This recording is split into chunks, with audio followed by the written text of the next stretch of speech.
अभिमन्यू पवार यांना काल तुम्ही वेगळ्या शब्दामध्ये झापलंय, काय खरं झालं नेमकं? नाही, खरं म्हणजे झापलं हे म्हणणं अतिशय चुकीचं ठरेल. किंबहुना एक प्रकारे कालच्या प्रकरणात अभिमन्यू पवार यांच्यावर अन्यायच झाला, कारण ते बोलले वेगळं आणि मी ऐकलं वेगळं. त्याच्यापूर्वी एका प्रकरणामध्ये कोणीतरी पुन्हा लाडकी बहीण योजनेवर प्रश्नचिन्ह उभं केलं होतं, म्हणून मी त्याच्यावर बोललो होतो.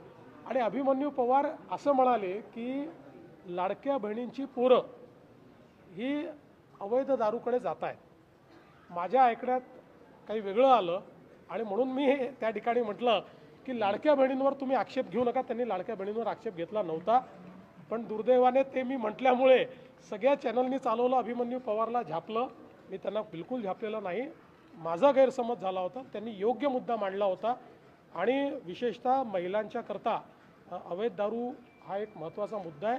त्यांच्याकडे त्यांनी तो प्रश्न देखील माझ्या लक्षात आणून दिला आणि अतिशय कडक कारवाई करायला मी सांगितलं.